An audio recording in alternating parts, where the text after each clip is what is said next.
Assalamualaikum warahmatullahi wabarakatuh. Hai semuanya, saya Zulbahri dengan nomor stambuk F11120119. Pada video kali ini saya akan mempresentasikan materi tentang struktur organisasi proyek konstruksi. Apa itu struktur organisasi proyek konstruksi dan mengapa begitu perlu struktur organisasi terhadap proyek konstruksi, dan apa saja jenis ataupun bentuk struktur organisasi dalam bidang proyek konstruksi. Nah, berikut penjelasannya.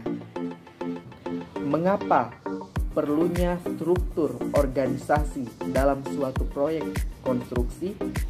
Organisasi proyek perlu dibentuk, misalnya oleh pemilik ataupun owner, konsultan atau kontraktor. Pada umumnya, owner menentukan dalam menyusun serangkaian kebijaksanaan dan memilih bentuk organisasi proyek yang tepat untuk mengelola proyek.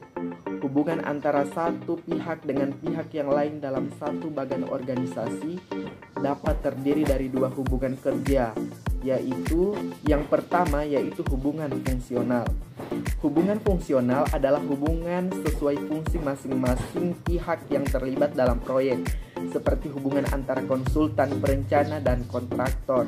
Misalnya ada tahap desain di mana konsultan perencana berfungsi sebagai perencana, kontraktor saat itu belum berfungsi. Demikian pula sebaliknya. Yang kedua yaitu hubungan kontrak. Hubungan kerjasama atau kontrak adalah hubungan berdasarkan kontrak antara dua pihak atau lebih yang terlibat kerjasama. Kontrak merupakan kesepakatan atau perjanjian secara sukarela antara dua pihak yang mempunyai kekuatan hukum.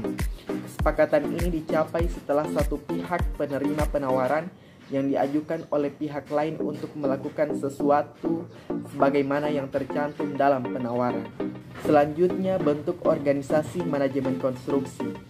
Bentuk organisasi manajemen konstruksi terbagi dalam 3 bagian. Yang pertama yaitu adalah bentuk generalis atau bentuk sederhana, di mana dalam bagian organisasi, struktur organisasi bentuk generalis atau sederhana itu di atas ada pimpinan, bawah pimpinan ada staf pendukung dan staf teknis. Untuk staf pendukung di bawahnya itu terdapat keuangan, pengadaan, bengkel peralatan dan konstruksi dan umum. Sedangkan di staf teknis itu ada administrator proyek atau estimator, ada koordinator lapangan dan logistik atau pergudangan. Lalu, apa keuntungan bentuk generalis atau bentuk sederhana ini? Keuntungan yang pertama yaitu cocok untuk proyek yang kecil, sederhana ataupun rutin dan tidak memerlukan teknologi menengah ke atas. Kemandirian otoritas dan tanggung jawab secara terpusat akan memudahkan pengontrolan, biaya manajemen lebih rendah, dan pengambilan keputusan lebih mudah dan langsung. Sedangkan kekurangannya dari bentuk generalis atau sederhana ini, yang pertama yaitu kalau untuk proyek yang kompleks dan berteknologi menengah ke atas, itu rentang kendali dengan sukar, sehingga sistem organisasi tidak efisien dan tidak efektif. Selanjutnya yang kedua yaitu bentuk departemental atau fungsional. Bisa kita lihat pada bentuk departemental atau fungsional ini, pada bagian struktur organisasi itu di atas ada pimpinan, di bawah ada administrasi dan keuangan, ada logistik, ada rekayasa dan konstruksi dan proyek. Proyek terbagi dari pengadaan, ada arsitektur, ada teknik sipil, ada elektrikal atau mekanikal. Lalu apa keuntungan dari bentuk departemental atau fungsional ini? Keuntungan yang pertama yaitu kemandirian otoritas dan tanggung jawab sesuai kerja fungsi atau departemen.